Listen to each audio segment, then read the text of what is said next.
Hello, everyone. Welcome to another edition of Inside the Birds TV, presented by DraftKings Sportsbook. I'm Geoff Mosher with Adam Caplan, and we're keeping it in the Inside the Birds family once again for this episode. We had to bring in Jason Avant, co-host of the Q&A show on Inside the Birds, along with Quentin Michael, because Jay was very passionate about some things going on with wide receivers, about the whole offense in general for the Eagles. And so, Jay, I'm going to just quickly throw it to you. And you talk a lot about what it means to get open, for receivers to get open in the NFL. You don't just run and get open all the time, no matter how talented you are.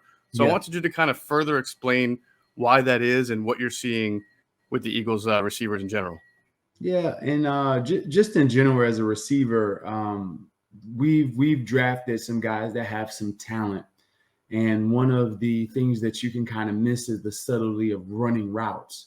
And guys that run the lines usually don't get open unless they're otherworld speed, like Tyreek Hill or Henry Ruggs, who we're playing this week. Those guys can just run lines because they're going to be faster than everyone else. But for the majority of the receivers in the NFL, when you're in that 4.5, 4.4 range, everybody runs that at the receiver or corner position. Most of the time, cornerbacks are faster than receivers, majority. So with that being said, you have to have some subtlety to your game. You have to know when to get to a spot. You have to make guys think that you're doing something that you're not in order to stay open in this league. And that's when you get the guys that run a 4.4, but guys don't know where they're going, like a Devontae Adams, like Keenan Allen, or, the guys that master these things. And that's going to take some time for these guys because we drafted experiments. And I'm not saying that as a bad thing. Devontae Smith is the most polished receiver that we have besides Greg Ward. Him and Greg Ward are the two most polished guys we have. Everyone else is kind of an experiment. And you did that on purpose. Jalen Reagor came from an offense that didn't emphasize the subtlety of running routes and route technique. It was more of a TCU. I look at the court, look at the signal caller. They give me my route. Guys are never in man-to-man coverage. I'm not used to people crowding my space and what to do in that situation. So when you come from a program like Alabama, when LSU will bump you and Florida will bump you and Georgia will bump you, and there's people in your face, you learn it. Patrick Surtain is in your practice every single day. So you can learn how to do those things. For guys that we have, the Quez Watkins, the John Hightowers, JJ Arcega-Whiteside, Jalen Reagor, these guys are learning this for the first time, and it takes a few years. It just reminds me of my time with Jeremy Maclin. Jeremy Maclin, great athlete, ran all over the Big 12, never really had press man coverage. Only time he saw us when he played Oklahoma. Didn't play well versus Oklahoma during that time. And he got here and he thought he could do the same thing, just run up and go left and run up and go left. Guys were strapping him, were covering him. I'm like, dude, and by the time he got to his third, fourth year, he was amazing at it. And his year, the year that he had with Chip Kelly, after he came off his ACL injury again, he had an amazing year. And I was so proud of him that year and the year he played in Kansas City. And I just told him, I just sit back and I'm smiling ear to ear. I'm like, dude, you finally got it. He's like, dude, I had to learn how to adjust. And it took him some time, but in Philadelphia, we don't have that much time. So I'll talk for 3 minutes straight, but you guys can answer questions. well, here's the question off that. Now, okay, so obviously you're saying these guys have to run routes better. Totally get it. Now, from an offensive structure standpoint, Jason, when you watch them, the receivers, and you watch these games, what do you think of terms of scheming these guys open? Are the coaches doing a good job of that? Not right now. I don't think that the coaching staff trusts the players enough to be able to scheme them open, meaning that there's a lot of vanilla offense and vanilla defense. So there, Adam, you talk about this constantly. This is something that you and Geoff talk about in your shows. And these are things that motion can do. Motion into the formation or out of the formation loosens the coverage. Now the guy doesn't have to be a route technician. He can run the lines now because the guy is off, right? So when you motion, you back the defender up, bunches and stacks and switch releases where guys are doing these things. We don't see that. We see stationary play. We see a little variety at the beginning of the game because that's the first 15. right? In the last few games, we've seen some quick throws and trying to get the quarterback comfortable and all these things. It kind of takes away from what the receivers need to do in order to beat man-to-man press. And so, yes, are we doing a great job of scheming them open? Not really, no. We're asking them to be number ones. Hey, here you go. Because a number one, when you pay a guy $15, $20 million, you shouldn't have to scheme him to get open. Yeah. When you pay that guy in a critical situation, a third down, a red zone, critical situations, one-on-one matchups, he should be able to win that matchup 85, 90% of the time. That's what a number one is. We don't have that. So when you have guys with some type of deficiency, small guys that may not run well, guys that may not have route technique, you got to build in plays that's going to scheme them open. Josh McDaniels is probably the best example we have of that in modern day football, of him scheming lesser talented guys up, helping them win Super Bowls with guys that may not even make it to be a starter on another team. Just giving, and he told me this when I was being courted by them. When I was thinking about, the Patriots, the Chiefs, or the Carolina Panthers, and I was done with the Eagles, and I went up there for a visit, and he's like, dude, you've been working hard your entire career. He's like, you never go in motion, you line up stationary, and you get open. He's like, my job is to get you a 30% of those of just getting you a catch without you working of it, and that's what a coach does. The coach says, listen, if I can get you 30% without you working for it, and then the 70 is on you, I made your life easier rather than 100. And that's what we need from the coaches. They need more like 50 to 60% coaches and less on them. Yeah, no doubt about it. It's interesting you brought up Josh McDaniels. He was obviously a finalist for the Eagles head coaching job. I also wonder about, Jason, the entire construct of the offense. I want to ask you a question. First, I want to remind everyone to download the DraftKings Sportsbook app now. Use promo code ITB. Bet just $5 on any NFL team to win their game, and you can win $200 in free bets.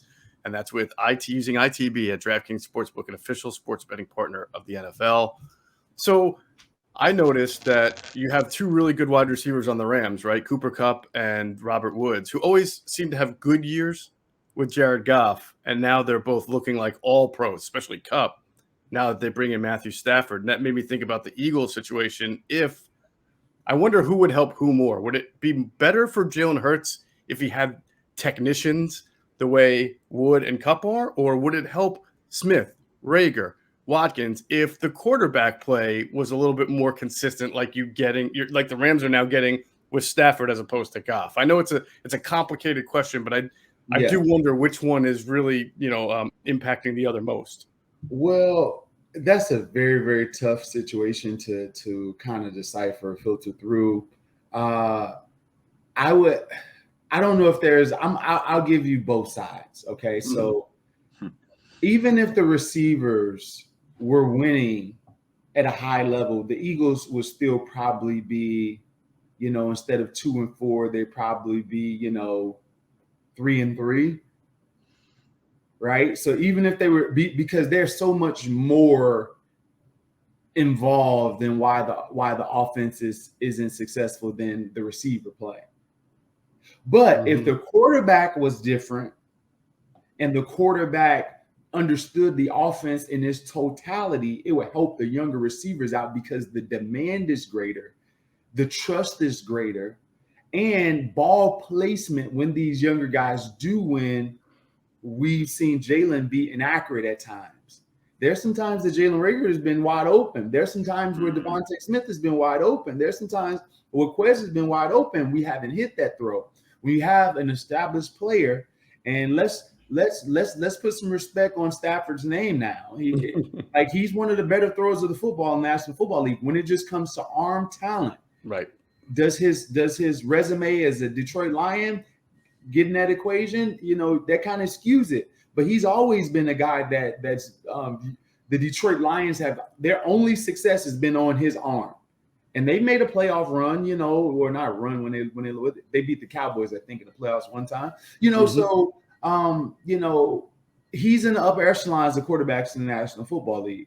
Would we benefit from that? Of course we would. And will the team be better with the better quarterback? Yes, instead of receiver. So you always go with the quarterback play over the receiver play. Right. But we have way too many holes. We don't run the ball. 2, we can't stop a nosebleed. There's a bunch of stuff. Jason, when you were playing for Andy Reid and Donovan was struggling, or whoever you basically, it could be any quarterback you played with. Yeah. What was the best way you thought that the coach handled the quarterback to help him get out of struggling? Basically bring this forward to Hurts. What can they do to help him, you think? Oh, all right. Let's move it into Hurts. Okay. So, one, the receivers got to learn how to take ownership. Right. Mm-hmm. So when I played with Donovan was the franchise, right? As Donovan played, when Donovan was on, we won by more than 1 touchdown. It was like that. And we can beat anybody just because if he played well, we can beat any team. And we knew that. So we never thought that we were out of a game because it all depended on which Donovan we would get, that game, but if we got good Donovan, we can beat the world champions. It didn't matter. And the way that we didn't know all the times toward his latter end of his career, we didn't know all the times which one we would get. And I still say Donovan's the best quarterback I played with. We didn't know which one we would get at times. So the receivers had to take the earnest, meaning that if the ball was close enough to us, we would take full responsibility. So those plays that are just off of the fingertips, the plays that are 50-50, the plays that are questionable, those are the ones that we wanted. And we would go up to Donovan and say, ball in the dirt. If it wasn't in the dirt itself before it got to me, if it was just at my shoestrings and I still can catch it, I would say, hey, my bad, I got to make that play. That goes a long way. Now, helping Hurts out, the receivers only can do so much. But that's one of the things. They take the earnest. They have his back. I think that's going to help him out mainly is the play calling. But again, I think that he's in a situation that's a little bit kind of hard for him to be successful in with no running game. The only thing that's going to help him is getting the ball out quick and running the ball.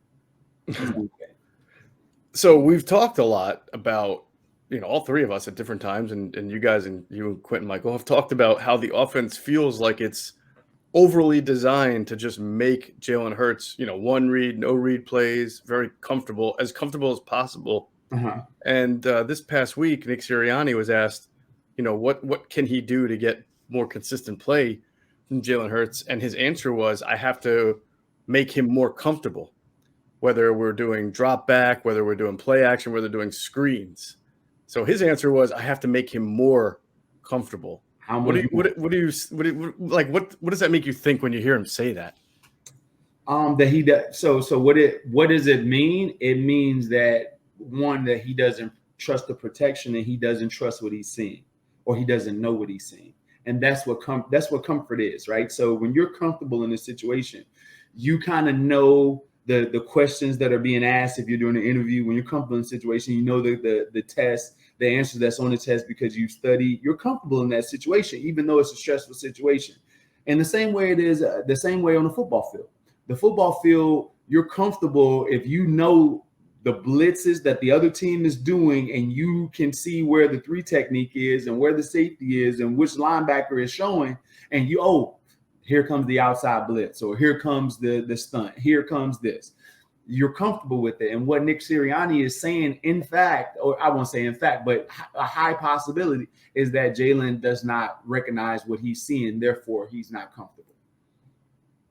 So is there really, to follow up, when he says I got to make him more comfortable, I get nervous and think, that just means you're going to throw more screens and you're going to throw more no read and 1 read. Yeah. Type. I mean, right. Yeah. At some point, don't you just have to say, wouldn't you say the number 1 priority of a defense every week is to make the quarterback uncomfortable? I mean, you can't put this guy in a situation where he's always going to be comfortable. It's impossible. You can't. And what happens, and you can, you can make him so comfortable that you're handicapping him. And it's the same way. If you do everything for your kids, you tie their shoes for them, you cook their breakfast in the morning, you pack their lunch box, you put their shirts on, they're going to start depending on you for everything. Right? You want to make them independent, right? As a parent and as a coach, you want to make your kids independent. You want to make your players independent, especially your quarterback. You want to give them the information, let him do it, let him fail, let him learn how to do it. So in the future, he doesn't have to ask you about these situations. And yes, if you continue to make him so comfortable, when he does have the protection, you'll see him running away from the protection like we've seen when he has a comfortable pocket according to NFL standards.